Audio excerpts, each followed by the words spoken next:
ہم ایک ایسے دور میں جی رہے ہیں جہاں مصنوعی ذہانت نہ صرف ابھر رہی ہے بلکہ بہت تیزی سے ترقی کر رہی ہے، اور ماشاءاللہ یہ بہت سے لوگوں کو فائدہ پہنچا رہی ہے۔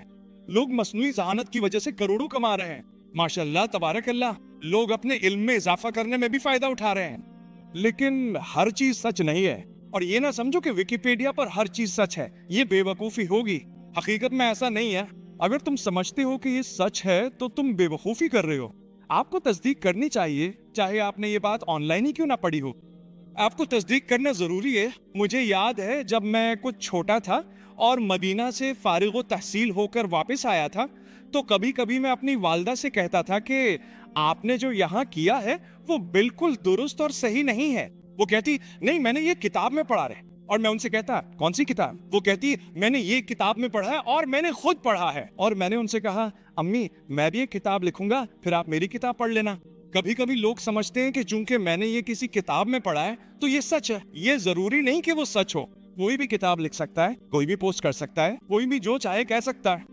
لیکن جو چیز زیادہ خوفناک ہے وہ یہ ہے کہ کیا آپ جانتے ہیں کہ کچھ لوگ ایسے ہیں جنہوں نے اپنا کاروبار ہی یہ بنا لیا ہے کہ وہ ہر ممکن طریقہ استعمال کریں تاکہ آپ اور مجھے دھوکہ دیں اپنے مقاصد کے لیے، جو آپ کو اللہ اور اس کے رسول سے دور کر دے، جو آپ کو بھلائی، مہربانی اور انصاف سے دور کر دے۔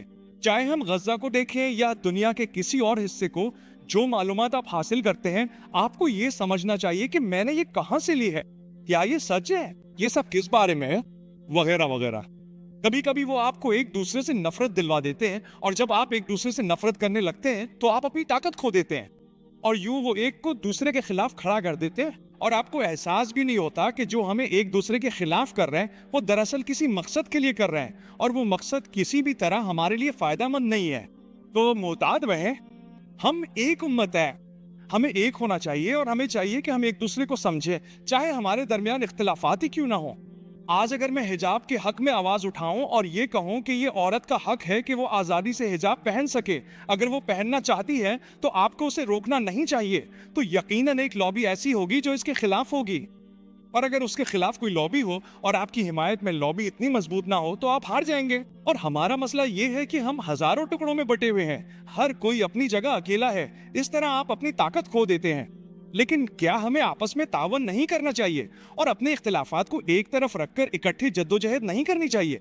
کیونکہ وہ حجاب، چاہے آپ کا تعلق کسی بھی فرقے سے ہو، تقریباً تمام فرقے اس بات کو مانتے اور اس کی حمایت کرتے ہیں کہ یہ عورت کا حق ہے۔